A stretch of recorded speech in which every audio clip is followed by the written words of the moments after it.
Hello friends नमस्कार मु रिया आसंतु सुनिबा एक संबलपुरी कहानी टंढेई मंत्र। कहानी को लिखिछंती मस्कोरु संतोष मिश्र। कहानी भल लागिले लाइक आउ फॉलो करने को जमारू भूलिबेनी।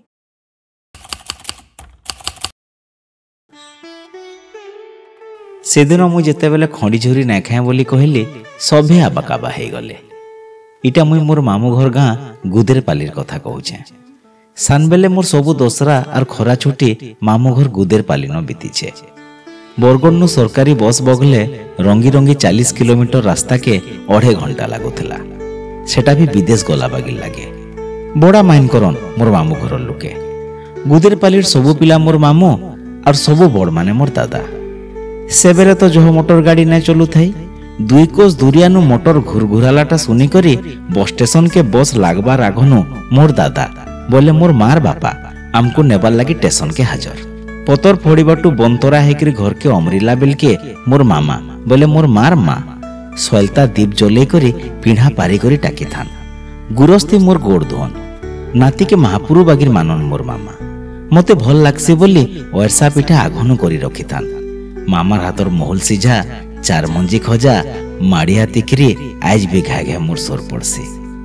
गिंगरा घरर गरम मुढ़ी खेजा बालिर कुलिहा पापड़ी पुतना पतर दिया घनार खुसेर पना आज भी मोर नाक के बासुथीसी। कहले कथा न सरे इआड़े से आड़े नहीं करे कथाटा मूल बाट के आनसे। खड़ी झुरी मुई शौक करसी बोली मोर दादा से दिन आमर कुसेर बर्छा बाउली अटे करी बड़े बड़े 10-12 पट झुरी धरी थान। उसार उसार खड़ी काटी करी भजा हेला बेल के मोर मामू मते पचराले आज केतेरा खड़ी उड़े पारबो भंजा आज जाके जेते। मुई कहली मु आज झुरी ना खाए। सुनी करी मुंह सुखे देले मोर मामू। ई 5 क्लासर पिला माछ मांस काहे जे पट करी छाड़ी देला बोली समकर चिंता। मुई जे का हेला जे ना खाए किछि ना कहबार सबे मने मने अथा। इटा आगर दिनर कथा।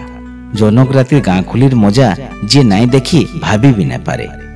टुकले खंधरा धुरी हेई करी हुमो खेलु थान। बड़ टुकेल माने करिया पिंधि थान और सान टुकेल माने अटा डोरथी बहानी।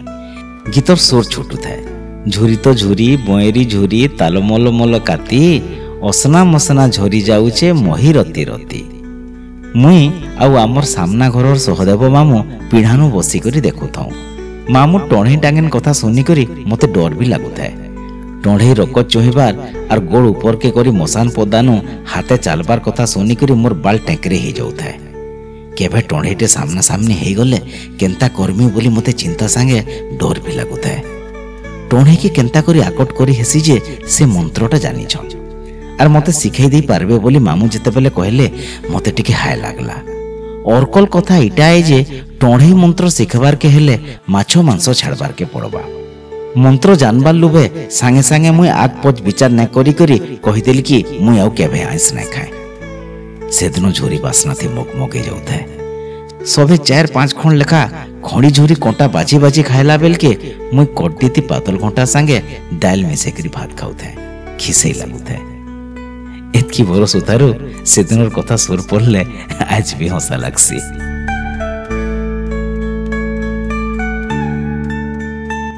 गोटे सद घटना उपरे कथानीटे केंता लागला जनाबे जरूर। कथानी के लिखिथिले मस्कोरु संतोष मिश्र।